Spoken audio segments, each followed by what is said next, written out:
Tuesday, August 23rd, Just Baseball Show. Jack, Peter, all rookie team. We're talking about one guy at each position. We got a utility, we got two starters, we got two relievers that we want to talk about. These are the best rookies in baseball. And obviously there's no first team, second team, third team, all rookie like we've got in the NFL. But in Major League Baseball, it's fun because we're in a really good spot.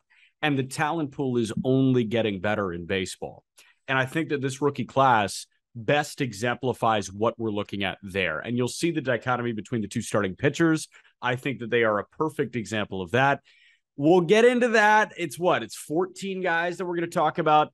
There were also some very funny happenings in baseball over the weekend. But first and foremost, Peter, you are not a show and movie guy typically. No. I could not recommend the Manti Te'o documentary more to you. Really? On Netflix, yeah, Untold. It was the Manti Te'o doc. It's 2 episodes, both about an hour. It was exceptional. Why was it so exceptional? Because, and the way I described it to a friend was, I actually just described it to Javier Reyes. We were doing State of the American League Central, State of the Division, by the way. Go check out that podcast, that whole thing. The way I described it was, to a lesser degree, this was the first notable occurrence of something that is commonplace now. Mm-hmm. Something that was never commonplace, but like AIDS as a disease had this connotation, and Magic Johnson was the first very notable deity type guy to contract AIDS. First notable, like, straight man to contract AIDS. That changed the narrative about AIDS. Manti Te'o, and again, much lesser severity, much lesser degree, Manti Te'o was the first notable case of catfishing, and we didn't put it together in real time. Now we know to stay away from those bots on Twitter or Facebook, even though a lot of them can present themselves as legitimate. But in 2010 and 2009, when this first interaction happened between Manti and this Renaya Tuiasosopo, who was behind Lene Kakua, like, when this first interaction happened, nobody knew what the word catfishing meant. Like, that was not in anybody's vernacular. And now everybody knows what catfishing means. So it's less a documentary about Manti Te'o and like his football career, even though I loved watching Manti at Notre Dame. It is more not football related whatsoever. And this is a prominent figure who was catfished. So interesting, because at the time, too, he was ridiculed. His name was ran through the mud. And I don't want to ruin the doc, but I feel like I kind of know the ending of the story. And I guess, spoiler alert, you can skip through this if you want to. I don't know, maybe why you would. What are you spoiling? It already happened. I know. But what I'm saying is, it was a catfishing, so it didn't actually happen? You know what I'm saying? What do you mean? Was it not actually true what happened to him? No, it was entirely true. That whole story was true. I was under the assumption from like the memes, because I haven't seen it yet, that it ended up not being true and getting his name ran through the mud. No. You're not justice. You're not necessarily learning anything new about it. You're just learning more details, because if you had kept up with the Manti Te'o saga during all this, when he was going through his draft process, like, what happened. And it was your choice to believe it or not. I think the narrative around that occurrence changed a little bit. So, in essence, Manti Te'o, Heisman Trophy runner-up to Johnny Manziel, took Notre Dame to the national championship as a middle linebacker. Like, incredible athlete. Had a girlfriend online. Apparently, she died of leukemia the same day his grandma died. That was the Notre Dame story. That was the story in college football that year. And it was the most resilient human being ever, is also the best football player in America. And then it turns out that Manti was being catfished and this girl never existed. Like, everybody knew that. Now, the way the narrative changed, like, my perception of Manti Te'o obviously had changed when I had taken a step back. But like in 2011, it was funny as hell. Like, people were doing the Lene Kakua thing. Like, they were pulling a Manti, putting their arm around nothing. I had a Facebook profile picture when I was like, I don't know, a freshman in high school, sophomore in high school. And it was me and Manti Te'o on the court at a Notre Dame basketball game. And the caption was me, Manti, and Lene's on my right. And there was nothing on my right. It was just me and Manti. And look then at it was you all clever. Yeah, but like that's what Yeah. everybody did. It was like T-bowing and tailowing. It was putting your arm around nothing because that was a joke. And then you watch this doc and you're like, wow, yeah, he was catfished, which is something that happens to a lot of people. That was obviously a horrible, horrible, horrible thing to happen to him and his family. He is forever crushed by it. And the perspective that he has on the situation now is amazing. So I went from a guy that, obviously respected the hell out of Manti Te'o, still respects the hell out of Manti Te'o, to this guy was wronged by so many people, including myself. And That's I what want, it is. yeah, and I want nothing but success for Manti Te'o. That's what I meant. That's what I kind of meant by all this. That you watched the documentary and you came through not having that opinion where you're making fun of him, but you only want success for the guy because he got wrongfully wronged. Yeah, I Basically, mean, that makes sense. That's where we're back to the connection part. yes, and such is the burden of life of a public figure, right? I mean, public figures, their low points are made fun of by the overwhelming majority of the public. That's The how it Joey works. Gallo situation, as The low as Joey you can Gallo go, and now on situation. the Dodgers, look how good he's been doing. I mean, he looks right back Exactly. to just the Texas version, the version that the Yankees thought they were getting. Speaking about the Yankees and speaking about documentaries, if you haven't watched the Derek Jeter documentary, I don't care if you're not a Yankee fan, you have to go watch it. He doesn't unpack the gift baskets story. Yeah.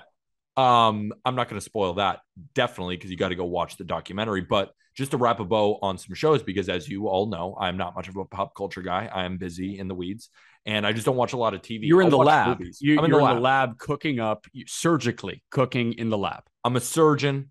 I'm a lab technician. I'm a chemist. All those. Yes. Yeah. But I recommended this show to you and Aram when we were in the same room for the first time in a very long time, which was awesome. It was so great to see you, my friend. And I said, go watch The Boys. Have you started that TV show yet? I have not. I finished the Teo doc. The Boys is next on my list. I've got to watch The Boys, which is on Prime Video, and I have to watch The Bear on Hulu. Because I started Severance last night because of what you suggested. But I will say, 2 episodes into Severance, 2 episodes into The Boys clears, as the kids would say, solos, destroys. Is that a thing? It's a thing. Fuck, dude. Go check out The Boys on Amazon Prime. It's about superheroes, but it's like political. It's funny. It's insane every single episode.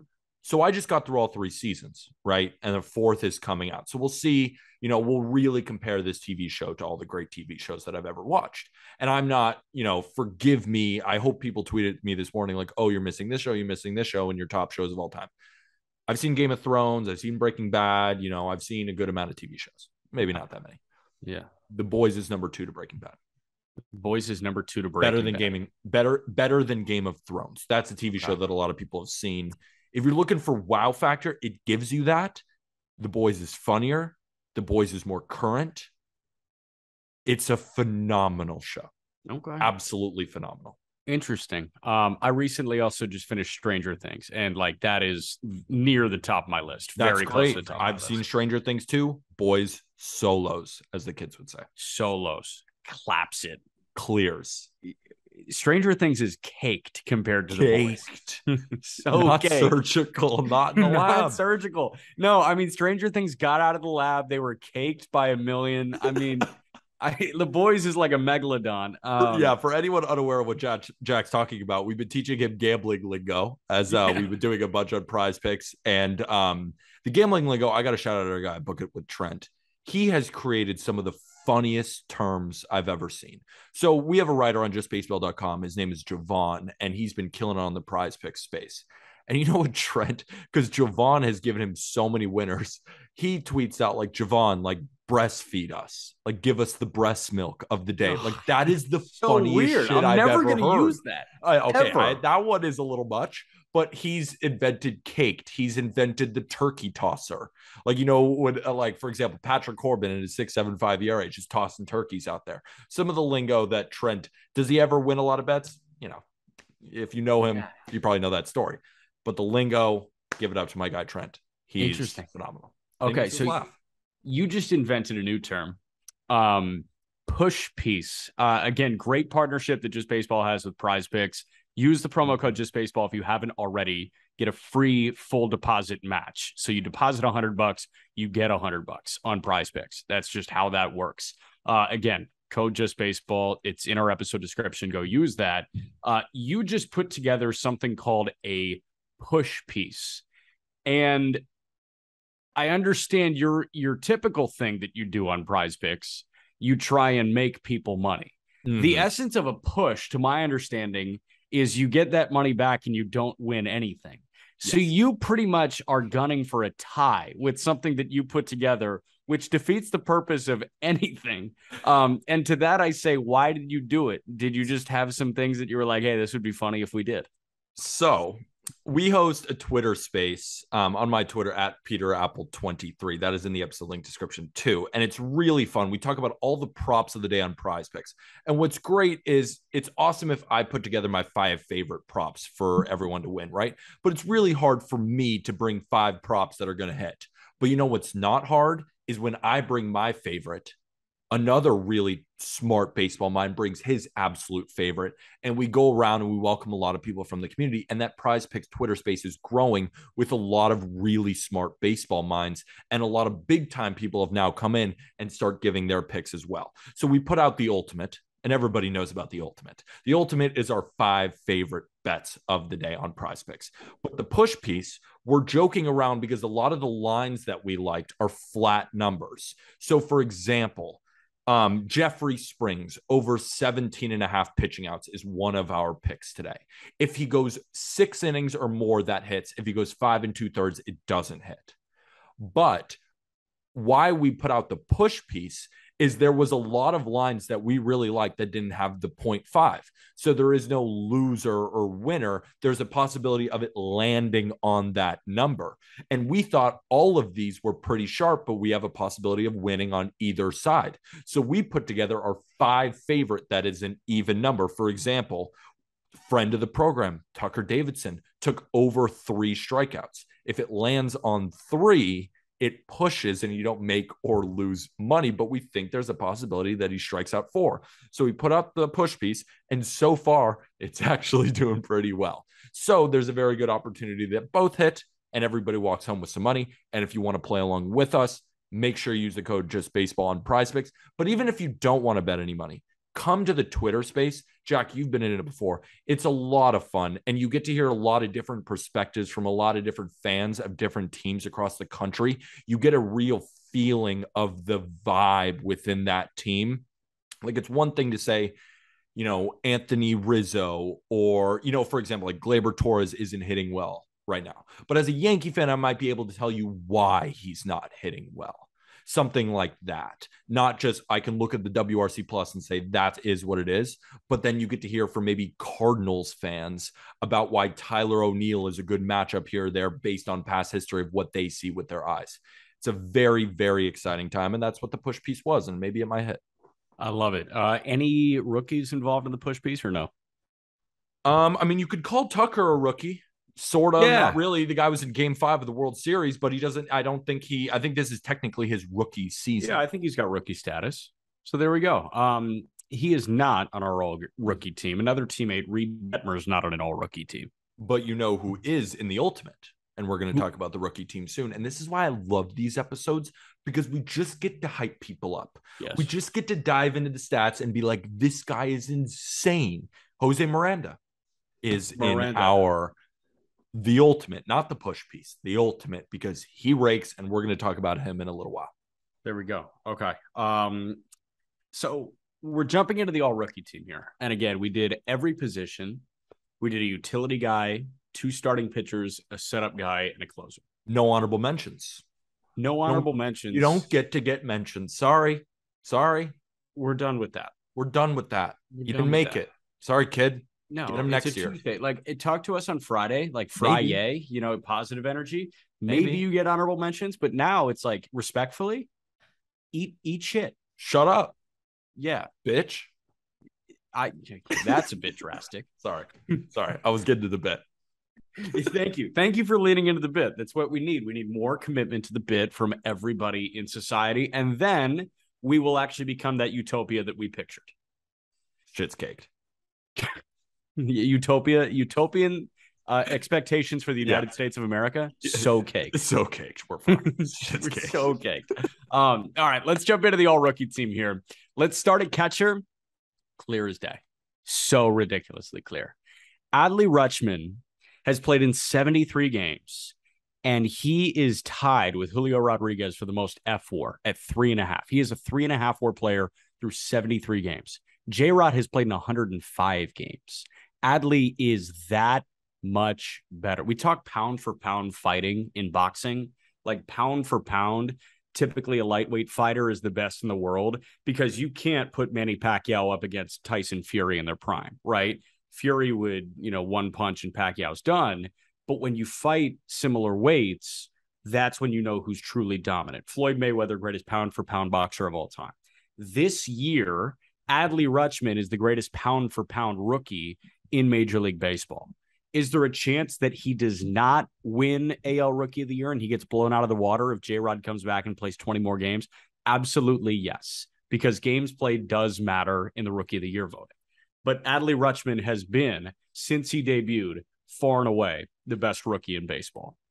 73 games, Adley's hitting .259 with a .366 OBP, a 14% walk rate, an 18% strikeout rate.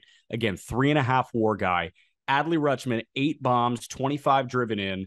I mean, he is a doubles machine right now. What's he looking at in terms of doubles? He's got 24 doubles in 73 games. Leads rookies. I mean, he is, not to mention, he is one of the best defensive catchers in the game right now. Yep. The argument could be made, and I think won relatively quickly, that since he has come up, Adley Rutschman is the best catcher in the American League and either 1 or 2 in best catcher in baseball because Will Smith has been really good over the last couple of months.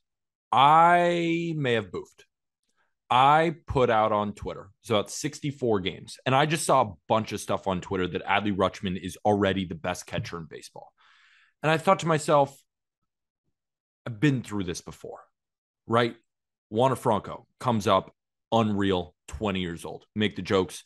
Like Wander Franco, when he's Juan Soto's age, is going to be amazing. Everybody said that before. Wander Franco, but then he got hurt, right? And then there was a couple of things here and there that he didn't perform to the level that we might have thought. And some of the batted ball data might not have matched up with Wander Franco. Maybe we got a little bit too ahead of ourselves. And I kind of said that about Adley. I said, let's pump the brakes a little bit. Let's let pitchers make adjustments to this kid. But Jack, how do you adjust to him? Because he does everything well. He hits fastballs. He hits breaking balls. He's one of the best receivers of the ball in baseball from the catching position at the age of 24 years old. He's got a cannon, 80th percentile in pop time. Doesn't chase, walks a shit ton. He's in the 73rd percentile of max exit velo. So when he gets a hold of it, he's in the upper quarter. Is he fast? Kinda. 50th percentile in sprint speed. This may be one of the players, and I think there's another one. But of all rookies, is he not the safest bet we've seen in a very long time to be at least a very good catcher? I'm also not going to say, yes, he's the best catcher in baseball. Will Smith, in my opinion, still is. But if we're talking about in the American League, hard not to. Every other prized young catcher had flaws, right? Like, I don't, Alejandro Kirk was not that prized of a catcher, but there were like a bunch of catchers that were, the bat's great, but how's the defense going to translate? That was Will Smith's thing when he first came up. It was, the bat's obviously phenomenal, but he's not that great of a defensive catcher. We'll see if that transforms. Still not that great of a defensive catcher, Will Smith. I mean, how he rates, and even just watching Will Smith, I kind of get upset with Will Smith sometimes because I'm like, frame the ball, dude. I mean, just be a better receiver of the ball. The high strike, he can't grab it. I mean, he's not as good of a low ball receiver. Like Jose Trevino, in my opinion, is the best receiver of the low strike in baseball. But like you watch Adley do it, he's almost as good at such a young age. And all we hear about Adley from behind the scenes is how mature he is, how well he speaks with his rotation. I mean, it's just, he's an incredible young player. And if you just go by something as simple and as easily digestible as pop time, which is, think of it as pop to pop. So catcher smacks their glove, smacks the covering second baseman or shortstop's glove at second base. I mean, Adley is one of the best catchers in baseball in terms of pop time too.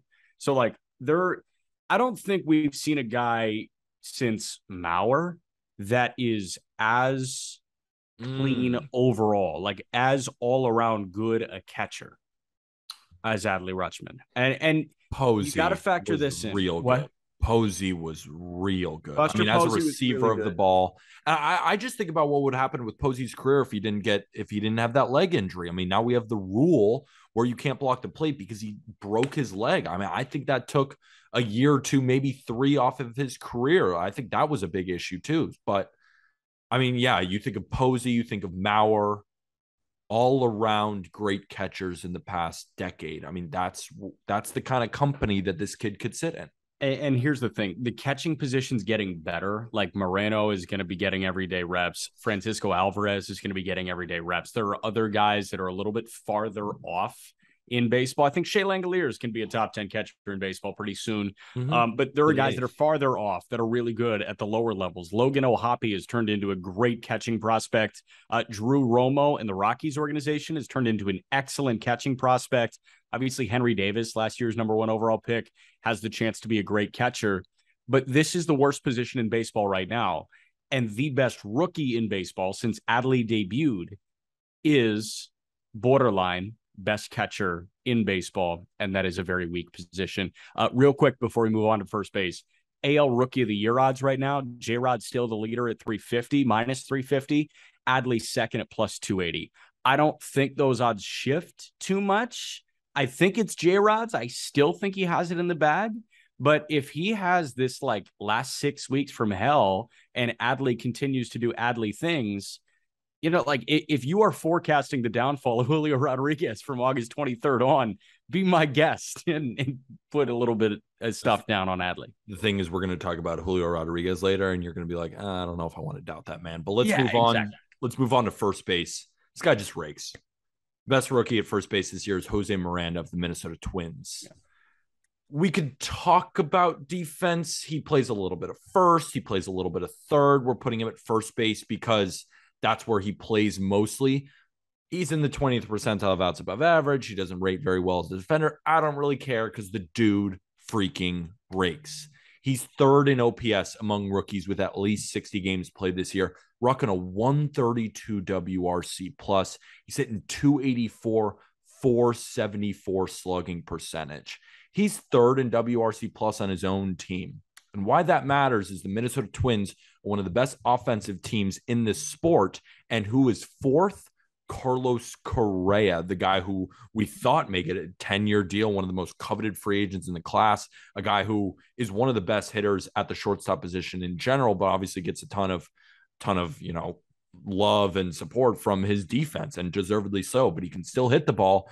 But Jose Miranda this year has been a better overall hitter by WRC plus than Carlos Correa and Byron Buxton.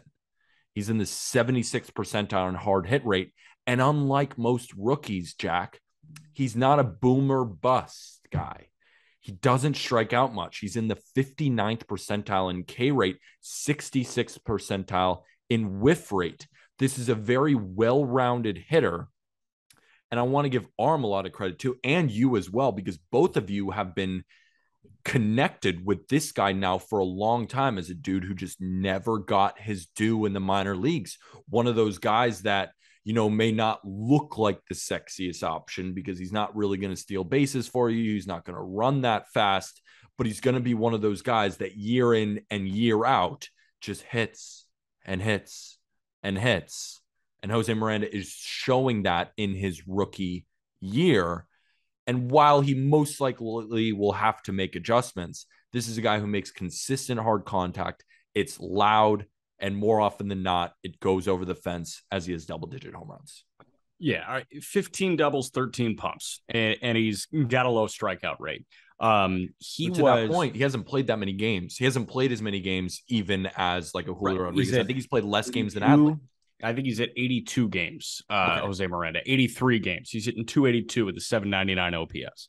Um, what Miranda does offensively for them was like so badly needed because this team is transformed. You think 2019 Minnesota Twins, when they get bounced in the ALDS by the Yankees, that was a team that was just hitting a home run like 3 times a game. And, that's where their runs came from. It felt like 100% of their runs came via the long ball. It was never stringing a bunch of hits together.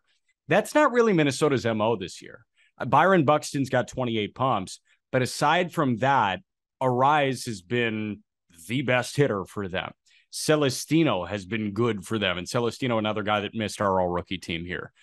They've got a lot of guys that are hitting a lot of singles, but they need a run producer. And 53 RBIs in 83 games is pretty solid from Jose Miranda. So he is a very good bat to ball run producer. He's nowhere near the power proficiency that this guy is. But what Jose Miranda supplies to that lineup feels very Pete Alonso-esque, where Alonso doesn't punch out all the time. But what Alonso does is he is a situational run producer. Yes. And I think that's what Jose Miranda will turn into. He will turn into a situational run producer. I totally agree with you. Instead of using Pete Alonso, because Pete Alonso is a guy who can hit 40 home runs, I don't think Jose Miranda will ever get there. I more lean Jose Abreu in his division. Yes, situational run producer, Jose Abreu. That's perfect. Right? Because he could hit 30 home runs one day. I don't know if he will, but I definitely wouldn't put it past him. I know he was putting up gaudy home run numbers in the minor leagues, but another guy hits 277 off fastballs, 269 off breaking balls this season, and 341 against off-speed pitches. Just can kind of hit everything, hard to adjust to him, and just puts consistent balls in play. When there's runners in scoring position, more often than not, he's going to deliver. Very similar to a Jose Abreu. Yeah, that is a perfect comp for Jose Miranda. Jose Abreu, situational RBIs galore. That's what Miranda does. Our second baseman is, I guess, half second baseman, half outfielder. Our other option here would have been Nolan Gorman, but Christopher Morel has been a better rookie than Nolan Gorman.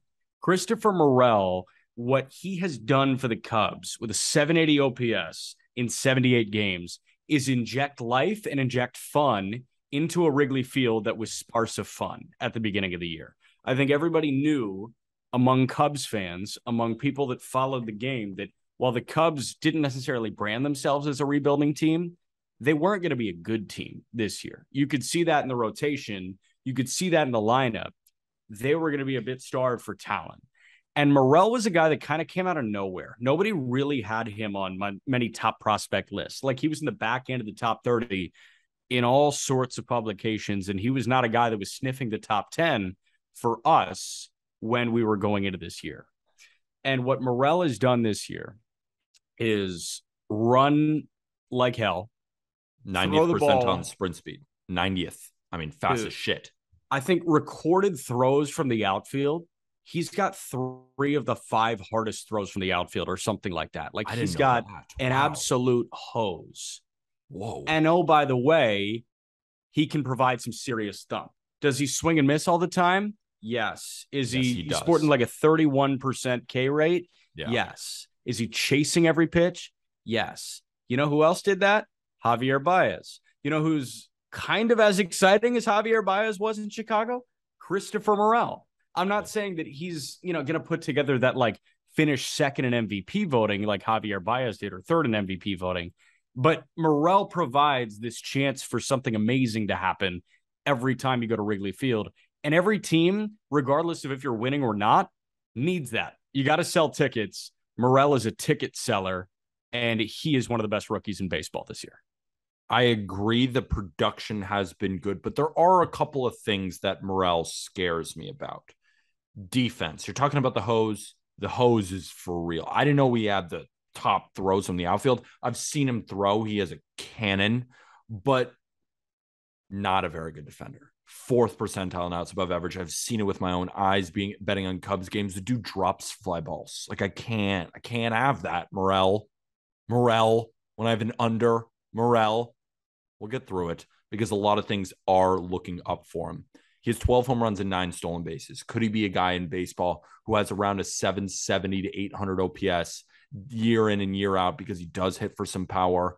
And, he doesn't walk a lot, but he's in the 54th percentile of walk rate. So he doesn't have like this terrible approach. He'll still take his walks. And if he could walk around, what's he walking at right now? Like he's walking at an 8.6% rate. If he's a 9% walk guy who hits 15 home runs and steals 15 bags and hits around 260 with some doubles mixed in, I mean, that's a valuable player. And I think and the thing is, it's a lot better than I think a lot of people gave him credit for when he came into the league. Because again, this guy's 23 years old. He's getting his first taste of big league ball. He could get even better and figure out some of this stuff and be a potential 2020 guy. Like, I'm not putting it past him. He's got the speed to do it, and he's got the power to do it. We're talking about an 89th percentile in max exit velo. I mean, that's better than Adley this year. The guy can hit rockets when he puts barrel on ball. There's just some things to work out. Like for Miranda, there's not a lot of things to work out at the plate. For Adley, there's literally nothing to work out anywhere. But for Morel, there is some discipline type things, but there's a lot more excitement there with Morel than maybe a Miranda is. And what spells success for Morel, I think, is how he hits fastballs. Christopher Morel, rookie, see more fastballs than like proven veterans.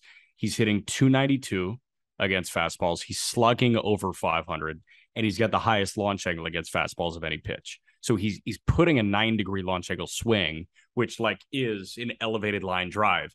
He's putting the perfect swing on all the fastballs that he sees and all the fastballs that he puts in play. And that's often. If you're a 300 hitter with a 500 slug at a 9-degree launch angle on fastballs, that means you can be a fastball matcher. Yeah. And with him, with how much he swings and misses, he's going to see some fastballs. Now, he might go through like a 2-3 game stretch next year where he sees 2 fastballs and 25 breaking pitches. Yes. And you got to adjust here. I think there's a chance that when pitchers do figure out the book on him this offseason, figure out the whole book, because they're obviously already trying to figure out the book.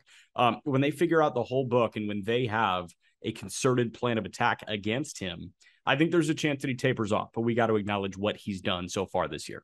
I totally agree with you. Production has been there, but I'm not fully buying into the Christopher Morel show yet. No, I'm buying into his excitement. He makes me want to go to Wrigley. As I totally agree with you there.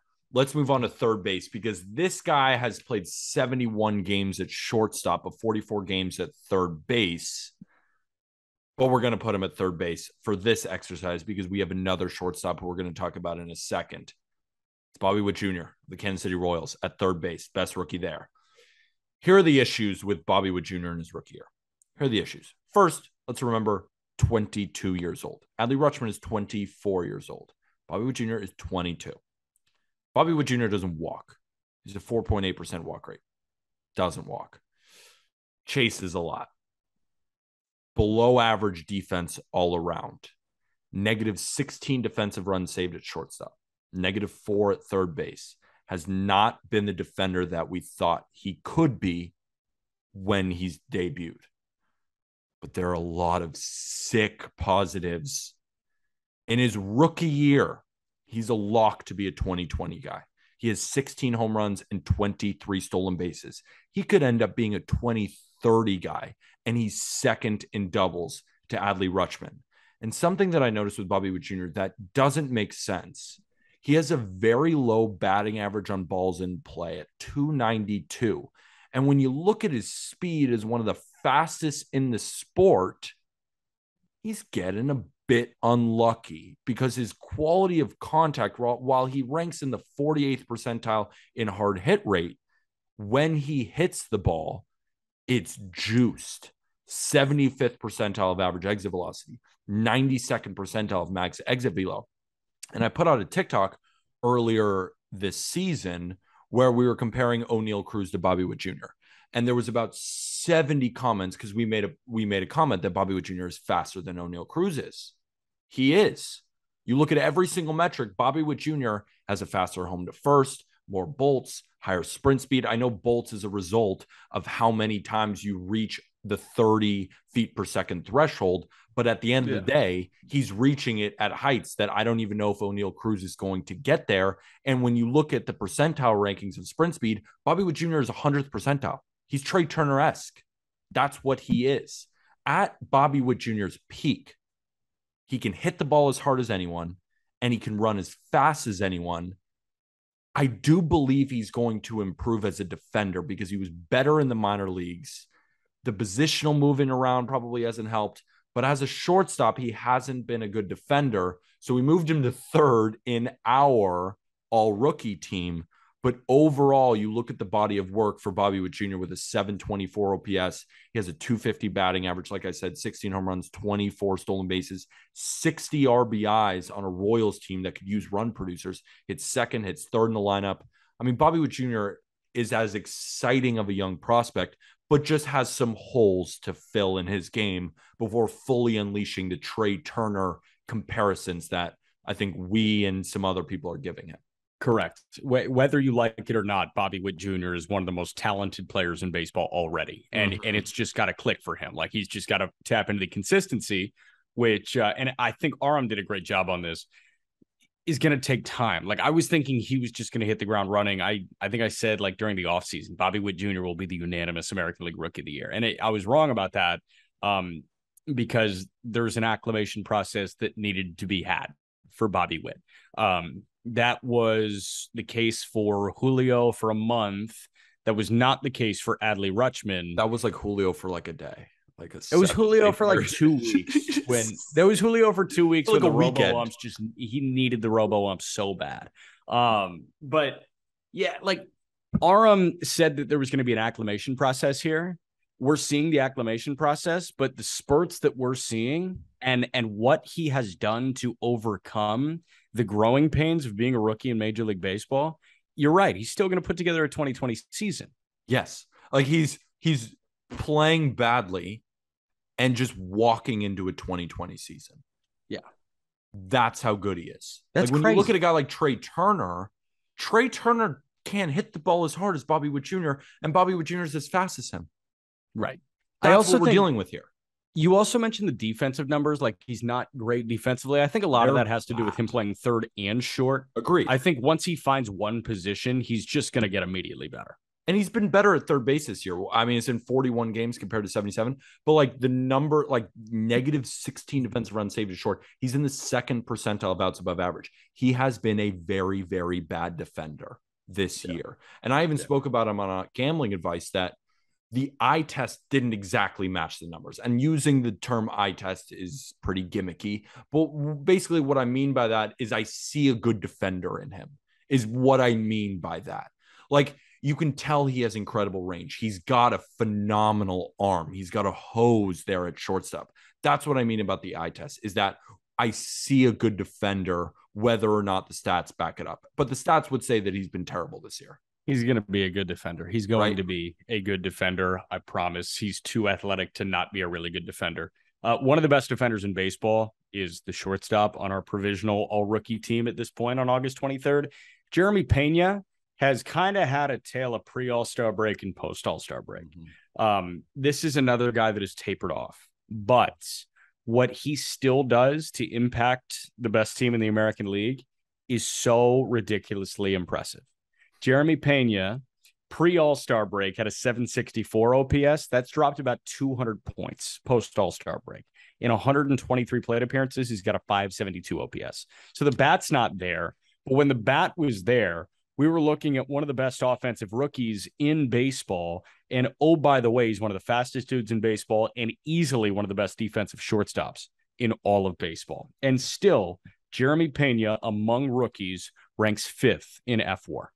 So It's hard to argue with that. There's so much value defensively here. We're going to get to another guy who's so freaking valuable defensively here, but it's really a blessing. And we'll continue to say it until Jeremy Pena really does become the shortstop for the Astros and not the heir to the Correa throne. Like, he already is the shortstop for the Astros, but it still feels like he is the replacement for Carlos Correa. Which is fine. you can't ask for a better replacement for Carlos Correa than Jeremy Pena. He replaced him on defense. He just hasn't really replaced him on offense yet. Right. But at the end of the day, Jeremy Pena is 24 years old too. He, first of all, 94th percentile on sprint speed, 94th percentile on outs above average. So he's got two well above average tools. You can give him a third with that arm. It's just the hit and the power. And when we're looking at Mag's exit velo, he's a 70th percentile guy. So when he puts bat on ball at the peak, he's in the upper third in baseball. Have you done a concrete F4 comp between Jeremy Pena and Carlos Correa? Is Jeremy Pena higher? Pena comes in at 2.3. Correa comes in at 2.2. That's how good of a defender he's been. Because Correa's been a good defender this year. He has 4 defensive runs saved, or 5, I think, for Minnesota. But that's how good Jeremy Pena has been defensively, that he can get to that point. And over the full season, he's a 705 OPS, guys, in 246. 99 WRC plus. 99 WRC plus. So if you can get league average offense and elite defense, like, for example, Jeremy Pena has been a better player probably than Bobby Witt Jr. has, because of the elite defense and average offense compared to Bobby Witt Jr., who sits below a 110 WRC plus. He's 101. 101. More gaudy home run stolen base totals, but Jeremy Pena has 16 home runs. That's gaudy. What did I say? Gaudy. Sometimes I get. I know you got a buddy, Gaudy, but Gaudy. Kevin Gaudy. Shout out Kevin Gaudy. Gaudy. Gaudy. 16 home runs, 7 stolen bases for our guy Jeremy Pena. So when he's been figured out, because he can't hit breaking balls very well, I can pull up the stats right now, but at least I know that. Yeah, if we're looking at breaking balls, he's hitting 226 off breaking balls, 149 off off-speed pitches. I mean, that's not very good. The book is kind of out. You just got to spin him to death, throw him a bunch of change-ups, and he's rolling over. Like right now, he's got a 46.8% ground ball rate. And I know that's only ticked up in the past couple of months. That's the book. And now it's up to him to figure it out. But he's already figured out the defense. He's one of the fastest. He's going to be a really good player for a really long time because he's safe. Like, even if he doesn't hit, he's still got the power, and he's only going to get better offensively. Yeah. So he is just dreadful against off speed. I was waiting to pull up O'Neill, what O'Neill's doing against breaking balls. It's not good. Oh my God. O'Neill Cruz. Oh my God.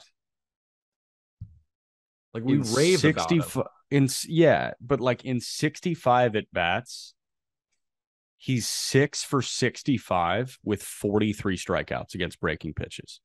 So he's hitting 092 with an 092 slugging against breaking balls.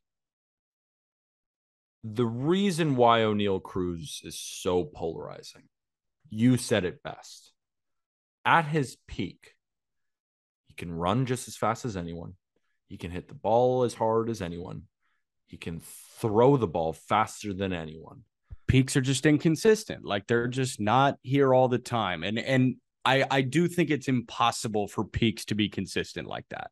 But O'Neill Cruz might be the most talented athlete on planet Earth. Definitely the most talented baseball player on planet Earth, not named Shohei Ohtani. But it's just the peaks are inconsistent at this point, and it's probably humanly impossible for the peak to be consistent. Like Jacob deGrom, I mean, the peak is consistent, but he's never on the field. So, we need to see deGrom throw 200 innings like this, and then we can prove that it's humanly capable to be at peak athletic performance for an 162-game season. Once deGrom does that, I'll believe that O'Neill Cruz can do it. Fair? Fair. Okay. Let's talk about Steady Eddie in left field. His name is Steven Kwan, the best left fielder of any rookie so far. He plays all over the outfield. He's played center, he's played right field, but he's got 16 defensive runs saved in left field this year. Walks more than he strike out, hitting 301 with a 373 on base percentage. He's second among all rookies in OBP. And of course, he's first in batting average for those that qualify. The only issue with Steven Kwan is that he doesn't hit the ball that hard. If you're a big Mags exit velo guy, if you're an average exit velo guy, he's in the first percentile of hard hit rate. You can bag on him if you want. but he's so freaking disciplined. He makes so much consistent contact, and he's got great speed, 82nd percentile in sprint speed, and he's got 12 stolen bases already. There's nothing on the baseball field. I mean, you could dive into the hard hit rates, whatever, that he doesn't do well besides power. He's got speed. He's got bat to ball. He's one of the better defenders in all of baseball in the outfield. He doesn't strike out at all. He doesn't swing out of the zone. Incredibly disciplined, 100th percentile in whiff rate, 100th percentile in K rate. What's not to love about Steven Kwan? Probably the most underrated rookie in baseball, because he should be getting talked about with the Adleys and the Julios. Like, he's been better than Bobby Witt. He's been better than Jeremy Pena. Maybe the F4 doesn't. I mean, you have F4 pulled up right now. I'm not sure exactly where he lines up in F4, but I'm saying even if he doesn't, he belongs in the same room as the Julios and the Adleys for AL Rookie of the Year. The odds are so far off. I know. Because it's a 2-horse race. And he does not impact the ball in the way that like in the way that like a Rookie of the Year should be impacting the baseball. Yes, but let me just say, he has 3 home runs. Yeah, he's got 3 pumps. But in terms of like just straight up whiff rate, in terms of swinging strike percentage, the 3 lowest swinging strike percentages in Major League Baseball: Luis Arraez 1, Steven Kwan 2, Miles Straw 3. Like, he is actually, behind Luis Arraez, the second best bat to ball human being in baseball in 2022. And the thing is, the difference between like a guy like Miles Straw is Miles Straw just hits like a ground ball. I mean, he's not hitting anything. But a guy like Luis Arraez is hitting line drives. A guy like Steven Kwan is too. Kwan's got 19 doubles. And Kwan is so freaking clutch. Yes. Always comes through. Always when I got the Guardians on the run line or whatever I got him at. Always my guy. So this is going to be a deep cut comp. Very deep cut. Very. If you're a college basketball head, Steven Kwan is Tyler Ulis. You remember Tyler Ulis at Kentucky? Somewhat. You'll have to remind me in the audience if we don't. He was. Do you remember when Kentucky had like, that group of 10 guys and Cal ran out 2 teams? Like, he called them like white team and blue team. And it would just be like line changes every sub made. That was like Karl Anthony Towns, Willie Cauley-Stein, Trey Lyles, and the Harrison twins on Team A. And then Team B was fucking Devin Booker, Tyler Ulis, and a couple other guys. And they were perfect. I think they were perfect. Yeah, they were perfect until the Final Four when they lose to Wisconsin. And Booker was on Team 2 with Tyler Ulis. Ulis was the point guard. And obviously Booker is incredibly, incredibly talented. Tyler Ulis was talented, but what made him one of the best point guards in America was this dude is 5'9" and a skinny 5'9".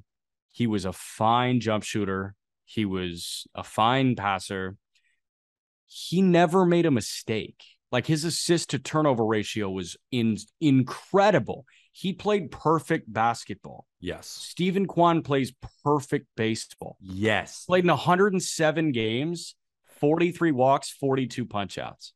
I'll say it, with Connor Joe hitting his Connor Joe, I just love because of the determination and like the tenacity of what he does.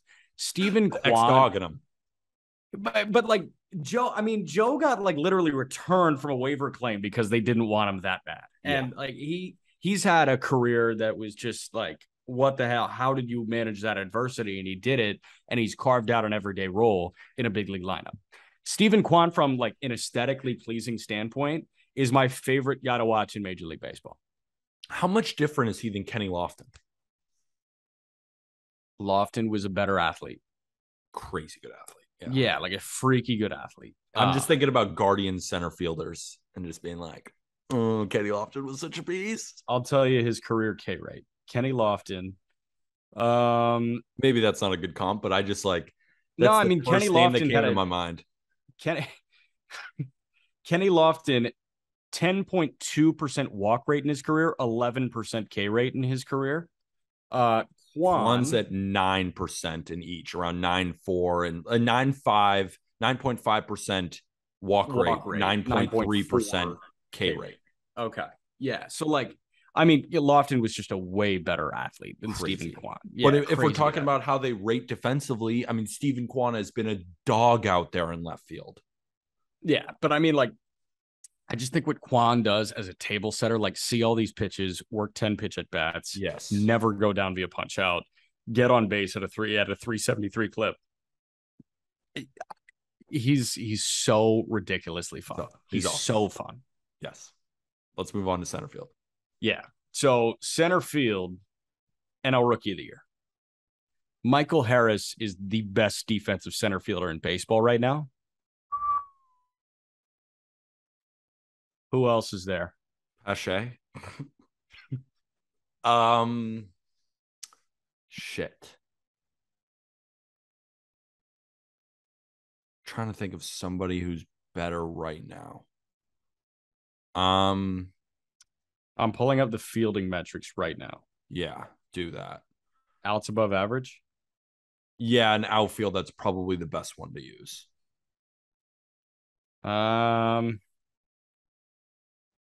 Miles Straw. He's pretty good. And then Michael Harris is second. Yeah. Among outfielders and outs. Where's Cody average. Bellinger?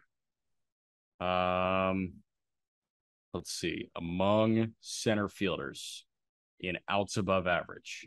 Miles Straw, Michael Harris, Brandon Nimmo, Cedric Mullins, Julio freaking Rodriguez, and Cody Bellinger. Okay, so Cody is up there because I thought he's just been so nails out there. Yeah. So what Michael Harris does so well is he is an elite defensive center fielder. He should win the Gold Glove along with the Rookie of the Year if his teammate Spencer Strider doesn't win it. But Harris, with how good he is defensively, he impacts the shit out of the baseball offensively. Michael Harris in 76 games, 17 doubles, 12 homers, slugging .493, 813 OPS. He's a perfect 15 for 15 in the stolen base department. He is one of the better athletes in baseball, one of the better young outfielders in baseball, and he will be financially compensated as such over the next 8 years. Atlanta's in a great spot with him. And Acuna has a spot in right. When Acuna first came up, I know there was some dialogue about having him be the center fielder, but they found it with their 2019 high school draftee in Michael Harris, youngest player in Major League Baseball. He's got a bag, deserving of a bag. A couple concerning things offensively. He doesn't walk. Doesn't walk, and he Ks a lot, and he doesn't hit breaking balls at all. But he motherfucks fastballs. Yes. When you are hitting 369 against fastballs, I'm going to use that you MF some fastballs. And that's what this man, Michael Harris, does. Thinking about Michael A. Taylor. Yeah. Michael Harris, who's way fucking better than Michael A. Taylor. If we're talking about guys who are just like, can run all over the outfield, he's got 94th percentile in sprint speed, 91st percentile in outs above average, 88th percentile in max exit velo. He hits the ball as hard as anyone. He runs as fast as anyone, and he can field with the best of them. Michael Harris, when he barrels a baseball, is one of the more surprising barrels in baseball. I've seen this man go left center, high and out, 97 and above. And it gave me, and I don't think he'll ever be as good a hitter as this guy will. But he was doing things at this age, at 21 years old, that high and away fastball, driving it to left center, that I remember that Rafael Devers did. Yeah.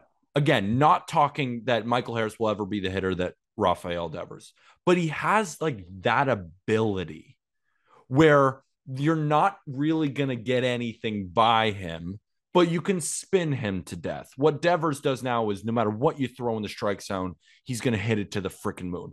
But at the end of the day, Michael Harris is 21 years old. And there's a reason he was promoted so quickly up to the big leagues, because he's clearly mature beyond his years. I have full I fully believe that he's going to be able to figure out this discipline problem at the plate where he swings a lot and he swings and misses a lot and he doesn't walk. He's And going to make adjustments, and he is like, he's got that Devers in him, if you know what I mean. yeah, and what I will say is I don't know if it'll ever get drastic enough to the point where like he needs to fix it. You know what I No, mean? because he If motherfucks fastballs. Yeah, he slugs 713 against fastballs. It's incredible what he's doing against fastballs right now. What I I just don't like necessarily see a world where Harris doesn't make a correction if guys are not throwing him strikes. And I think your point is perfect.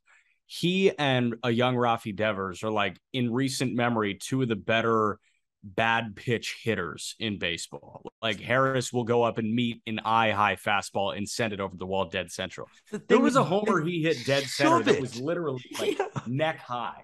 Yeah, he can get pitches out of the strike zone and hit them with authority.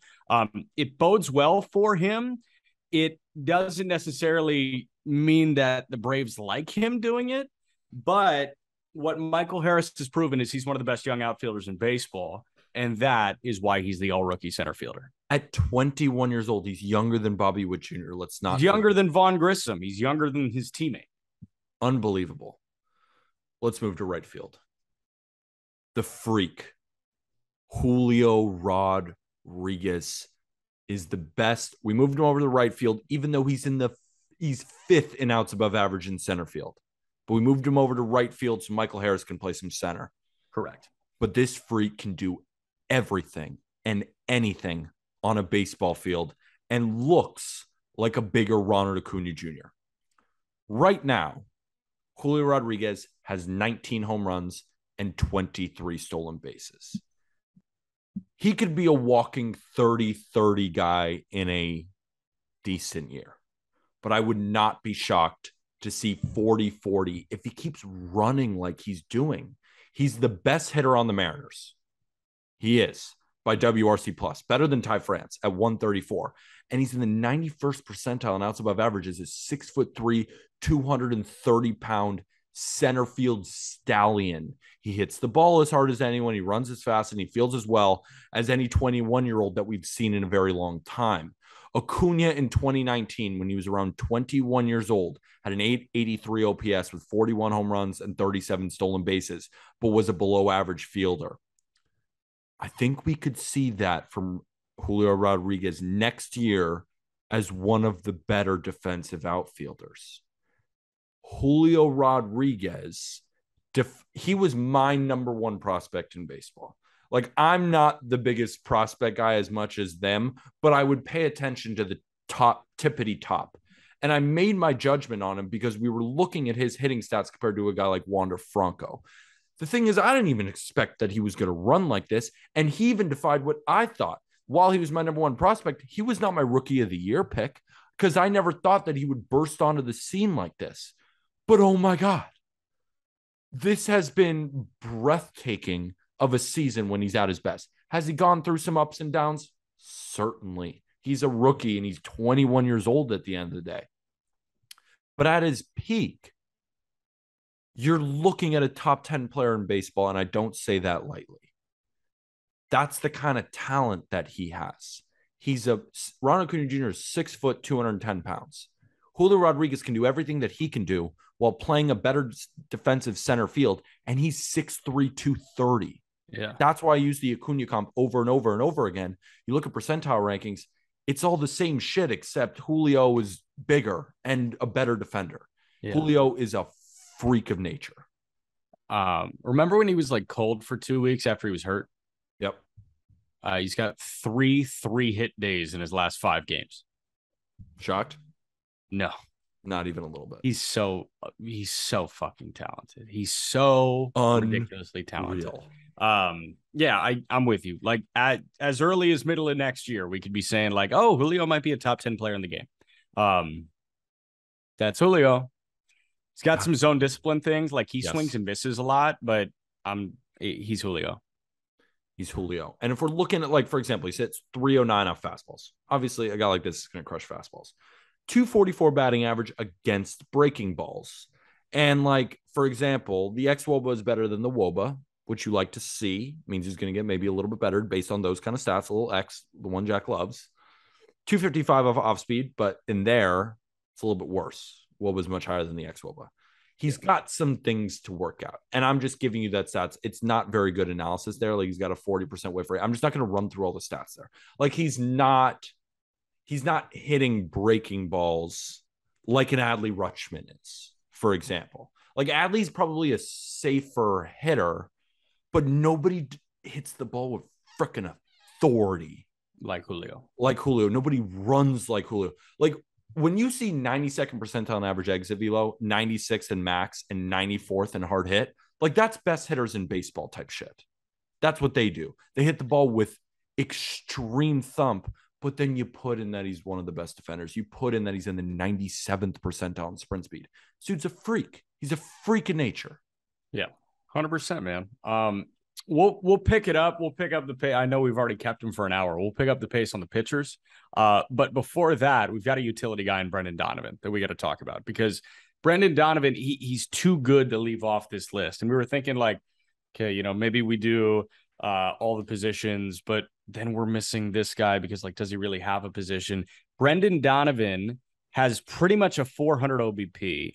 And he has played 13 games at first, 17 games at second, 23 games at third, 7 at short, 16 in left, 16 in right, spent 11 games as the DH for the Cardinals. He's played everywhere. He's given them pretty solid defense everywhere. Like it's one of the Chris Bryant things where he's like an average defender kind of everywhere. I know outs above average doesn't really like him, but he's been a fine defender pretty much everywhere he goes. He walks all the time. He doesn't strike out much at all. He impacts the baseball enough. And he is exactly what everybody needs in a bench utility bat. And he's becoming one of the better utility bats in baseball. And he's exactly what the Cardinals need from him. I wonder if he could develop into like a Ben Zobrist type. I hope so. Like I wouldn't be shocked. I mean, maybe he's not going to impact the baseball like you're saying.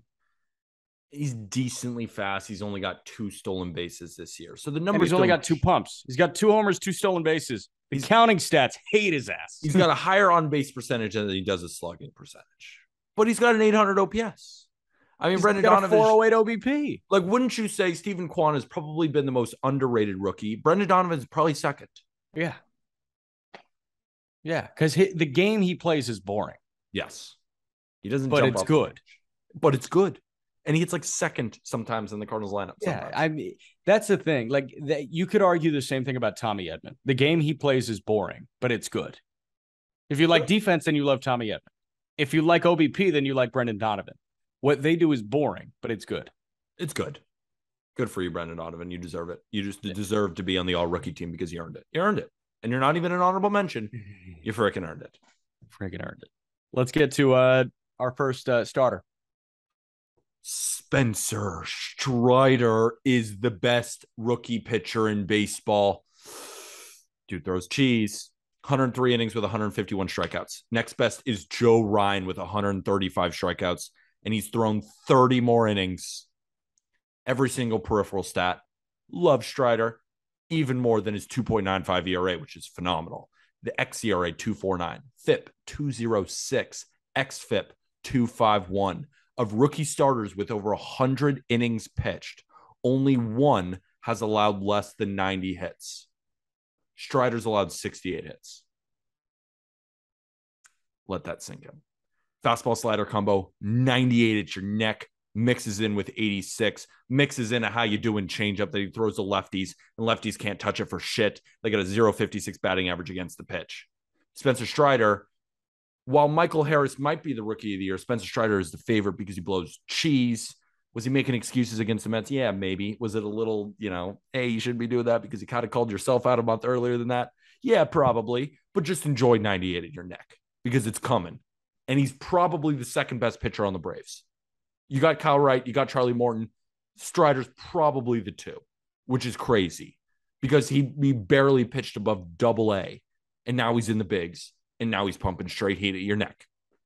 102 thirds innings, under 6 hits per 9, 0.5 home runs per nine. That's a lot. Four-seam guy that doesn't get the ball hit out of the ballpark against him. That's 6 homers in 102 innings. 13 and a half Ks per nine, 3 1/3 walks per nine. You'll take 3 1/3 walks per nine. Strider averaging 98 on his heater. He threw 103 in the strike zone in July. 103 in the strike zone. That's crazy. He's got 3.3 F4 under his belt. Next best is the guy we're going to get to in a moment here at 1.7. That's double. He's been one of the best pitchers in the National League with 2 pitches. Yes. Yes. In terms of just like rookies, or in terms of players as a whole, right? If we're looking at pitcher WAR, Strider is at 3.3, 2/10 of a win behind Shane McClanahan, and better than Garrett Cole and Framber Valdez and Joe Musgrove. Now, F4 is skewed a little bit. Like Kevin Gausman has a 4.8. Yeah, I don't even know what the hell that is, because Kevin Gausman's got like a 0.4 FIP for no. I don't even know how that's even possible. But he's 13th. Like Strider is 13th among pitchers in F4. Been one of the best pitchers in baseball this year. Been one of the best pitchers in baseball. Second best rookie pitcher. He's cheese. It's at you. Second best rookie pitcher in baseball is a guy that we talked about often. George Kirby with Seattle is 4 pitches, any moment, not going to walk anybody.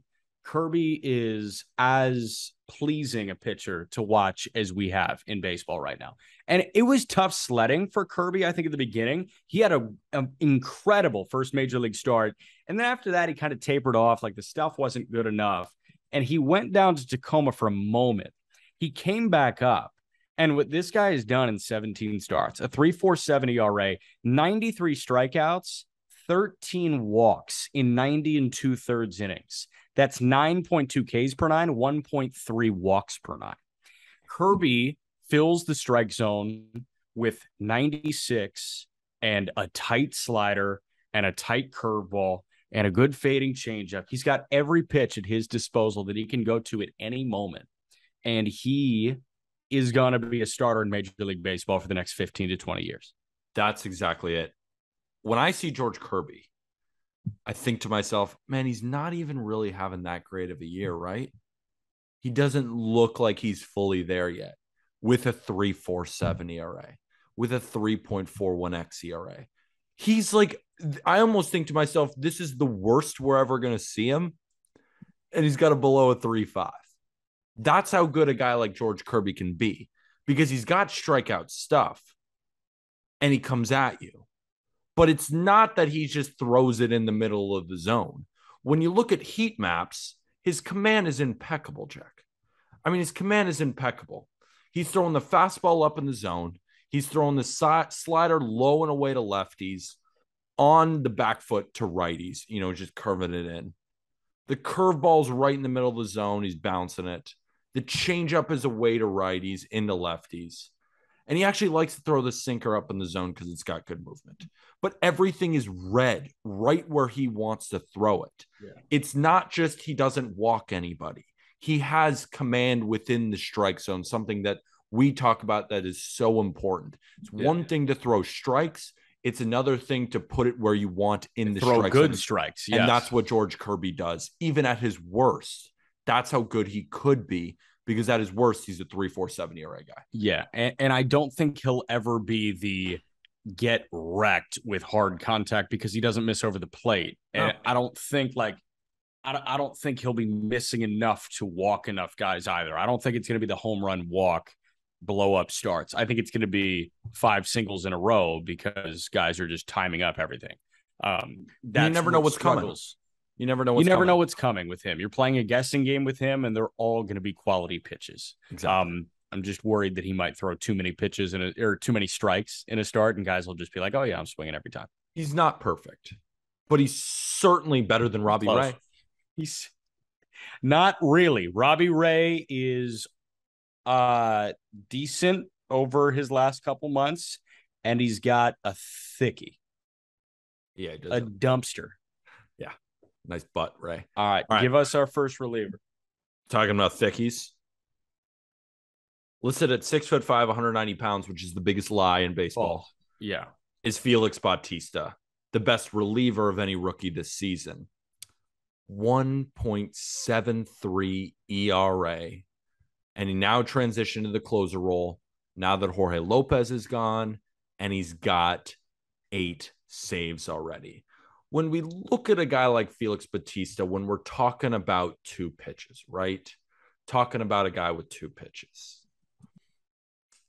Hard to find a better combination of pitches than the Felix Bautista 4-seam heater at 99, where he's sitting off in triple digits. Then you look at the split finger that drops off the freaking table that opponents are hitting 0.75 against. Yeah. He's thrown it 187 times this season. 5 hits, 43 strikeouts, got a 54.7% whiff rate. Think about that for a second. Throws it, let's say he throws it 10 times. You're swinging and missing at it almost 6 times. That's how disgusting this pitch is. But he's also got a slider whenever he kind of wants to. Basically only throws it to right-handed bats, but he can throw the split finger to anybody. This guy is so dirty. He's so big, and he's just got that dog in him. Felix Bautista is one of my favorite relievers to watch pitch. I watch him often on the Orioles. Of relievers in the AL East, is he the best of the bunch? I think so. At least this season. When you look at, it was Clay Holmes, but Felix Bautista over the full season has been just as good, if not better. When you look at the Red Sox, John Schreiber has been great, but I'm telling you, if I'm facing the Red Sox, I see him often. If I'm facing the Orioles, I see them often. Felix Bautista is better. You look at the Rays, scarier. Way scarier. You look at the Rays, they got a bunch of different options there. And when Nick Anderson comes back, like, he is so freaky. I'm excited to see a healthy Nick Anderson. He is so good. Don't sleep on what Pete Fairbanks is doing. Really good too. They ain't Bautista.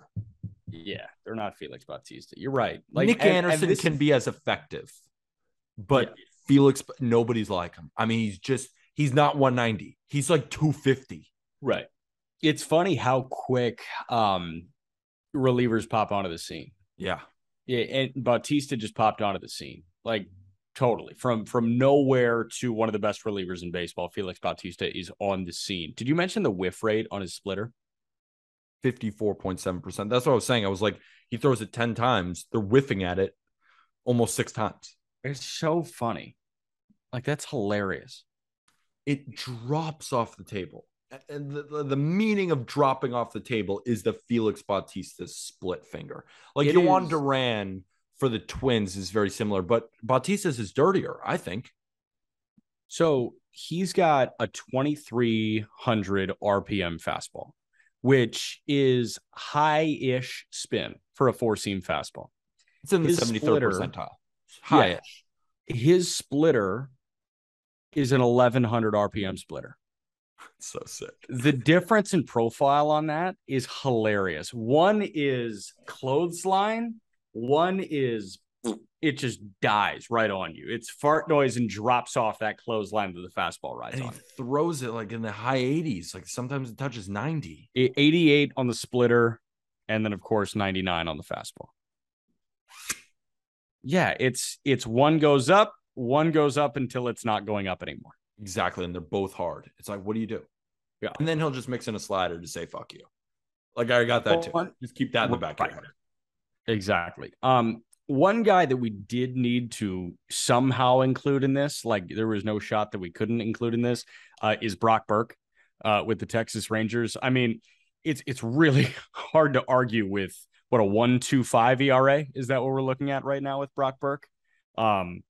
Yeah, a 1.25 ERA, a 0.96 whip, throwing a 95-mile-an-hour heater. He mixes it well with a slider and a changeup. But if you don't allow earned runs, and you don't allow earned runs, and Burke, he's just good, man. Like there's no necessarily rhyme or reason to why exactly he's good. I'll tell you why Like the he's good. fastball, what Guess what team he came from?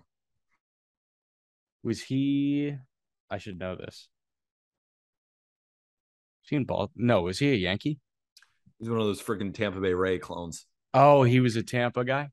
Yeah, third round pick by Tampa. They saw something in him, and now Texas has him. And like, he's just good. Like, there's nothing that jumps out at you other than solid command.